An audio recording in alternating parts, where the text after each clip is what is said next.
Hello, everybody. A quick video, a very, very high level overview of, QRI and, how we choose what to focus on. It's three set of triplets. First of all, the three supers.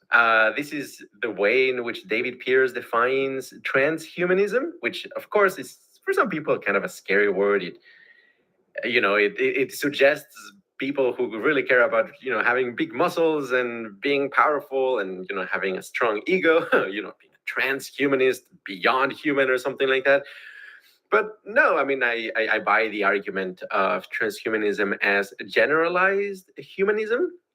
Essentially, if you take humanism to its actual consequences, it entails things such as, hey, yeah, a little bit more longevity would be better, a little bit more happiness would be better, a little bit more intelligence would be better, a lot more of all of those would be even a lot better. So the way David Pierce kind of very helpfully describes transhumanism is the pursuit of super intelligence, super longevity, and super happiness. Now, zooming in on super happiness, that is what we focus on at QRI.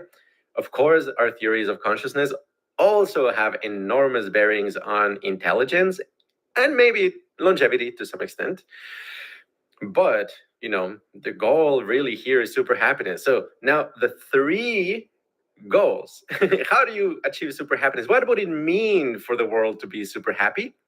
Well, I think there are three goals or pillars here to focus on. So first of all is actual, super bliss, like ultra meaningful, ultra pleasurable, really wholesome states of consciousness.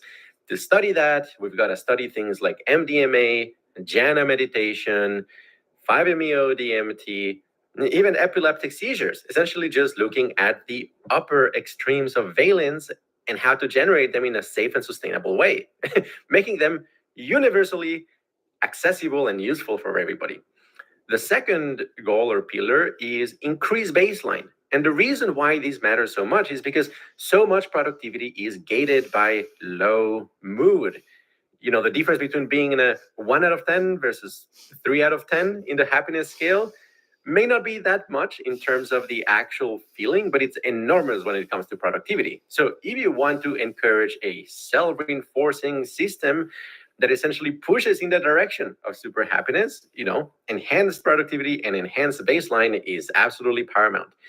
And the third one is, well, maybe the morally most significant, of course, is getting rid of intense suffering. And that is because, as our research shows, essentially pain and pleasure scales are truly logarithmic, meaning that the most intense pains and the most intense pleasures are orders of magnitude more intense and more significant than we can imagine, we can conceptualize. And really, there are some people who care about extreme suffering. But as far as I know, QRI is the only group that is essentially developing this comprehensive kind of plan or manifesto for, hey, these are concrete extreme suffering instances that we can tackle and get rid of if we set our mind right and we have the resources and the intellectual capital to make them happen. On top of the list, it includes things such as essentially getting rid of cluster headaches, which are some of the most painful things anybody can experience. They happen 1 in 1,000 people. They're very common. And they're really horrifying, and people who experience them commit suicide at a very high rate. And something like DMT, as weird as that sounds, is actually capable of aborting these very, very unpleasant states very quickly for a very large percentage of people. Obviously, more research is needed here, but I envision that, okay, if somebody, let's say, like Elon Musk or Bill Gates or somebody, really powerful, were to say, the year is 2035 and we will achieve 0 cluster headaches across the world. It is damn doable. This is damn doable. It's physically absolutely realizable. It's just a matter of distributing the right material to the right people and changing legislation to make this viable. I think it can happen. if the only thing I achieve in my life is, slightly increasing the probability of getting rid of cluster headaches, okay, I think I did a good job. The same I would, think about everybody else. Um, but let's not be satisfied with just that. Let's actually create a comprehensive program to get rid of all of the kinds of intense suffering out there, And yeah, there are pragmatic solutions for preventing things like kidney stones, severe chronic pain. The field of anti-tolerance drugs, there's potential new avenues for reducing the tolerance that you experience from painkillers. Anyway, we've talked a lot about that at QRI. If you're curious, there's a lot of material to dig into, and a lot of glory for whoever actually makes this happen.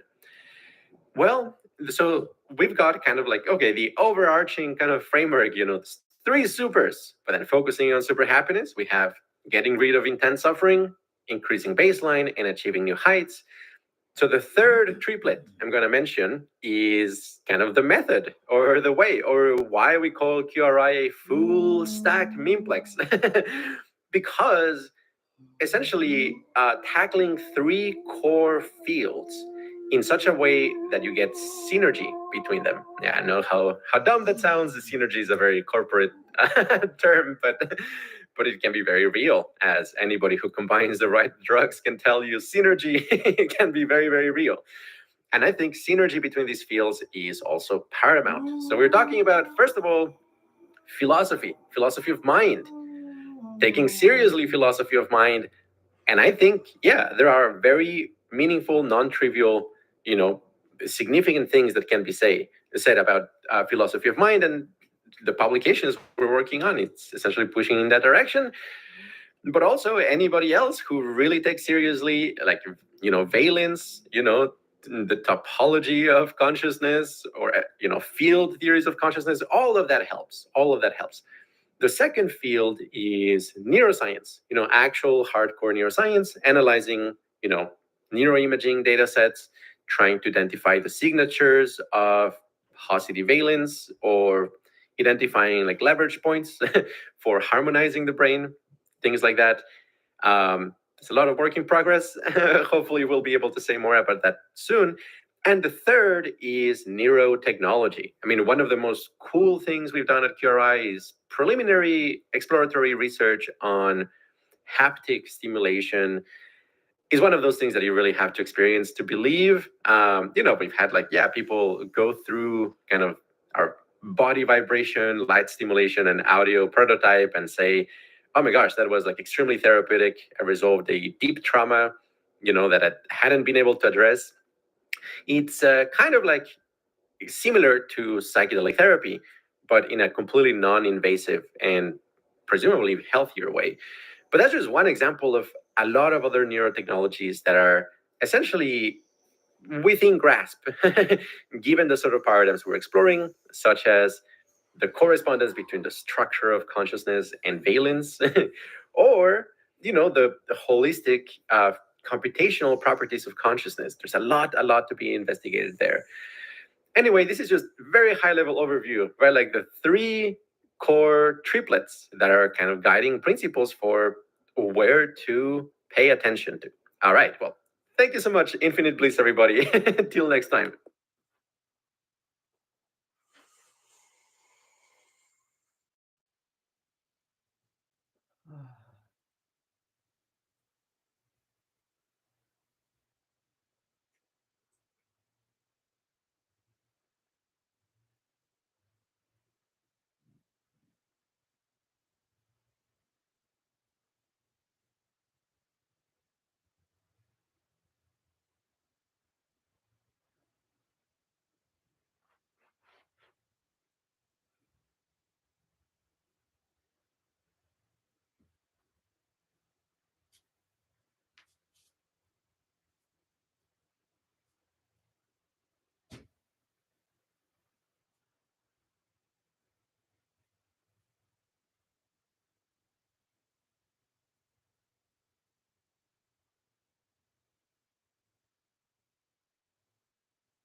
Okay.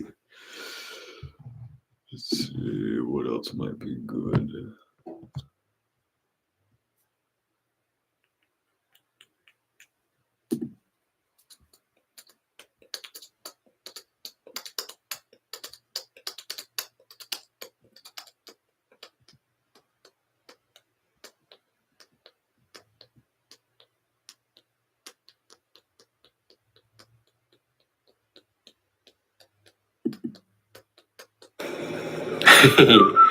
Hello, everybody. Hello. So, presumably, you're experiencing this from what seems like is a point of view staring at a screen, right? I don't even mean it in the sense of you looking at your phone, you're looking at your computer. I mean that in the sense of you looking at your own consciousness, right? It kind of feels like you're some kind of center of awareness in the middle of your head. And it's looking at a screen in front of it, right? That's how experience is presented. It's as if that is happening. Of course, there's a lot of arguments against the whole notion of the Cartesian theater, and then there's ways of resuscitating it in a way. I would say that Lehar's, cartoon epistemology, all the visualizations where he makes, where we are kind of in a diorama-like shape that with projective tricks, it makes you feel that you can see, points at infinity, but actually they're just right there in front of you. We are all little bubble worlds. Yeah, that kind of revives, still means the idea that in some sense, really, there is a point of view from which you're staring at a screen of consciousness. More so, if you go deep into, meditation, the path of meditation and so on, there are stages that essentially feel like what Frank Yang would describe as the screen of God, where you're kind of like the eternal witness, just looking at a kind of, transpersonal sort of like screen, Bardo plays, where you see kind of the eternal play of form or something like that. Well, yes, but then there are much deeper states, like really deep ego death or very deep in meditation or in some of the formless jhanas. And of course, the absolute, all those extreme states. Oh, and 5-MeO DMT. Well, yes, where the screen of consciousness fades away. But it's not just like, it's kind of like fading in front of you and becoming transparent or something like that. No, no, no. There's something so much deeper that can happen, which is that the whole projective nature of experience breaks down and is revealed to be just a very, very specific, special corner case of the actual, range of possible layouts for experience. And here's the thing, it is not that, there's a pre existing space time which functions as kind of like a pixel, a pixel screen with voxels for experience. I would claim that already narrowed down enormously, what kind of presentation for consciousness there might be. I would say instead, let's break down this idea that there is a pre-existing screen, and instead think about how the experience of a screen could arise out of non-screen elements, as it were. Well, let's think step by step. So essentially, we have to reason about points of view, at least in conventional everyday reality. You get the feeling that reality is experienced from points of view, right? Specific points of view from which you can, look at a system and then gather information about it. Well, here's the thing. In physics, points cannot actually gather information. Why? Because there's such a thing as a diffraction limit. Actually, you can't have an infinitesimal point to function as kind of like the pinpoint for your camera, because light actually behaves like waves. And so it doesn't actually go through that pinch point, that pinhole, without losing information. It actually bounces off of it. And, you get diffraction, you get a lot of loss of information. More so, it's not like the information is usually expressed in the hole itself, it's actually expressed on a screen. But then you have the problem of who is looking at the screen, right? Like you have a bootstrapping problem. You're trying to explain the experience of a screen by appealing to a screen, but then you have to think about what is the point of view that is looking at that screen as well.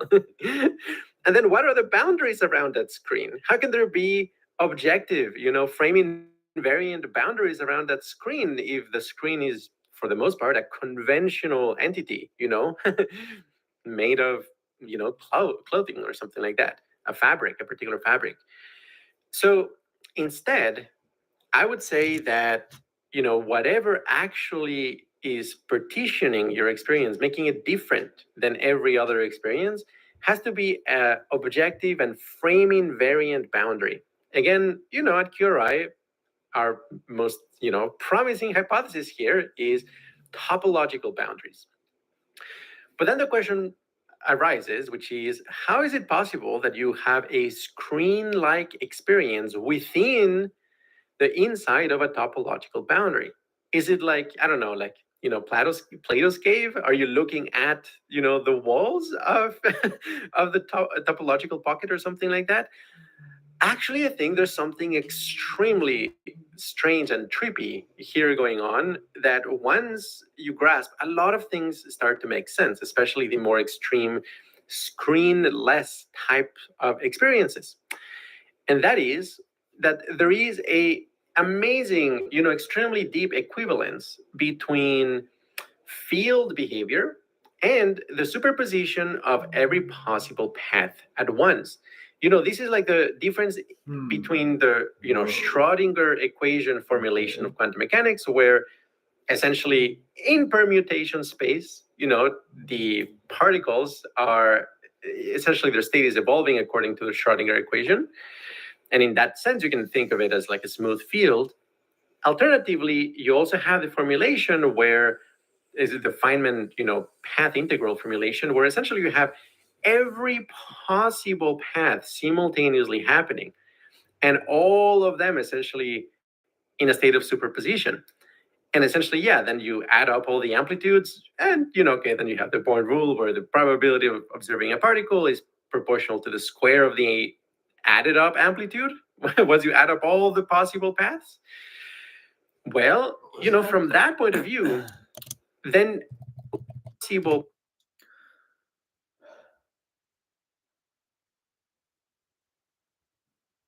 the co-activation of every possible pathway is something like isomorphic or otherwise comparable to the simulation of a field. So if you have a field, every point can be seen as the result of every pathway. In a non-field, and then I don't know what the correct ontology is. Is it a pattern? Is it a pathway? Is it a two-dimensional space? Is it one-dimensional? Maybe it's one-dimensional.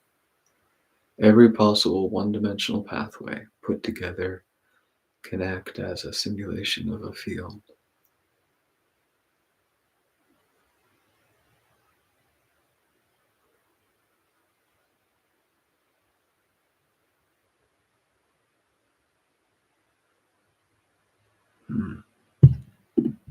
Paths simultaneously happening, and all of them essentially in a state of superposition. And essentially, yeah, then you add up all the amplitudes, and okay, then you have the point rule where the probability of observing a particle is proportional to the square of the added up amplitude once you add up all the possible paths. Well, from that point of view, then you can think of what is going on inside a topological pocket that is trapping, let's say, a bunch of electrons as either, it's kind of like a field in the pocket, or you can think of it as a superposition of all of the possible paths and interference patterns, all the ways in which, an electron can bounce off of itself within that pocket, So if you think about it from that perspective, then all of a sudden you arrive at the very strange perspective that maybe there is such a thing as an outer shape for your consciousness and an inner shape for your consciousness. The outer shape would perhaps be what the actual shape of the field looks like, what the boundaries are that separate it from the universal field around it. The inner shape would be, what does it feel? And that would make it the membrane across which information passes. Raw information that would then get processed before then getting passed into consciousness.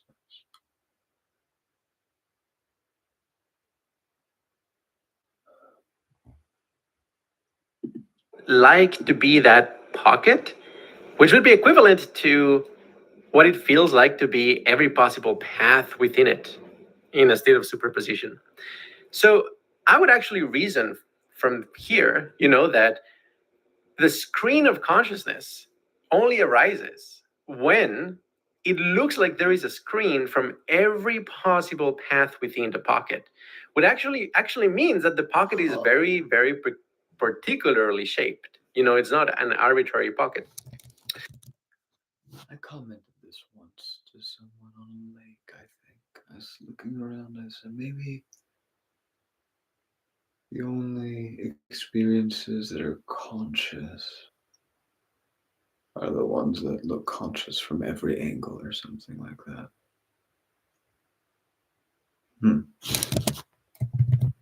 Only arises when it looks like there is a screen from every possible path within the pocket.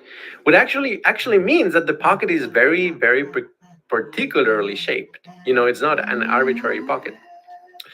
If you choose instead, something that has the outer shape of something like an electron orbital, very natural kind of topological pocket in physics, well, I think that actually corresponds with things such as like mystical experiences, because an electron orbital is extremely symmetric. I mean, there's some that are, continuously symmetric, let's say like a sphere-shaped electron orbital. So within it, for every particular point of view within that pocket, there is a huge number of other points of view that are exactly the same. And so whenever you have,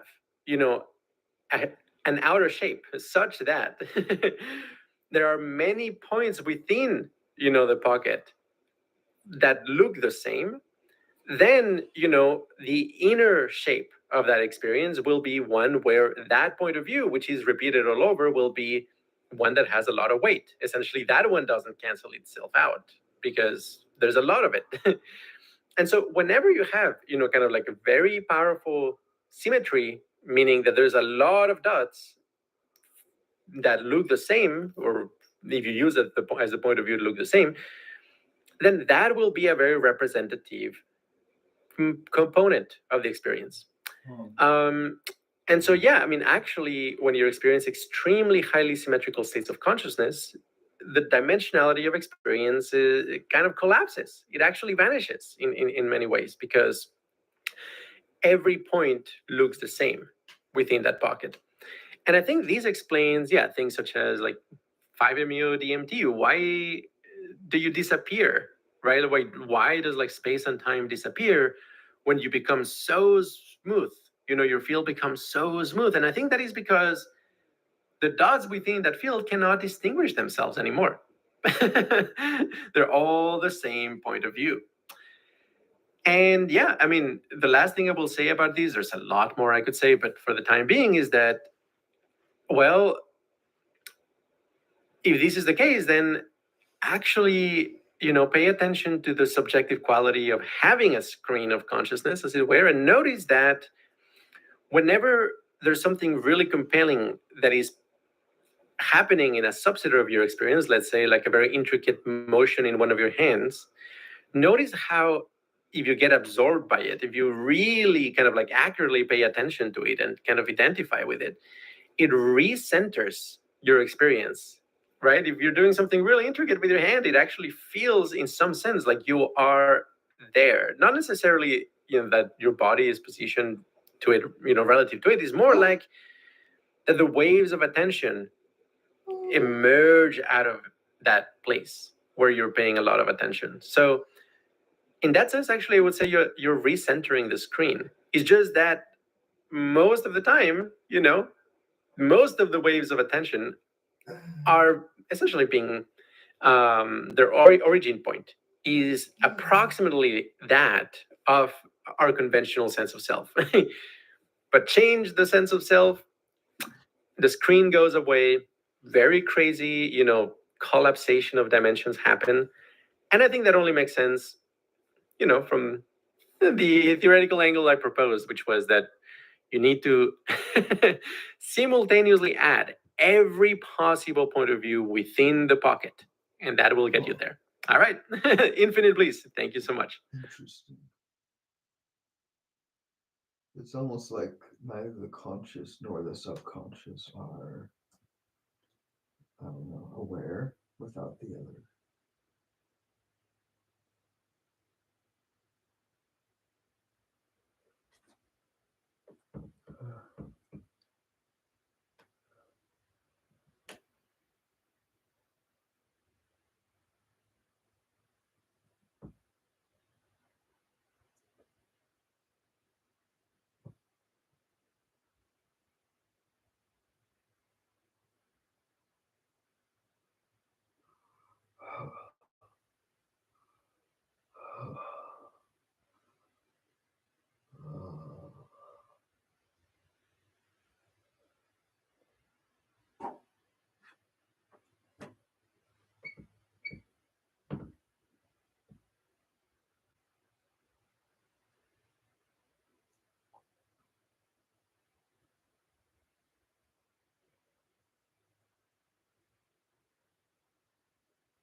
Oh.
So the idea here is that I'm failing at crunches. That with every crunch there is an equal and opposite uncrunch.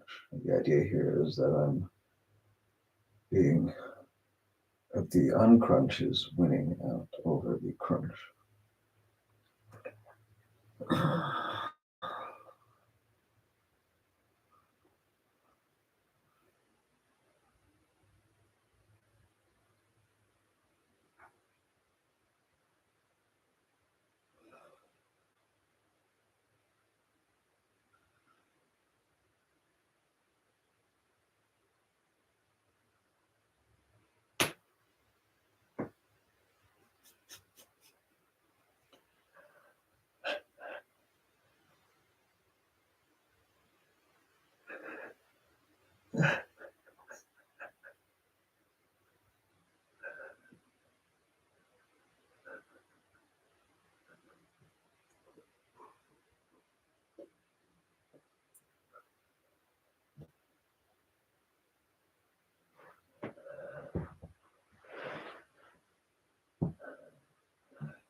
Let's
see here.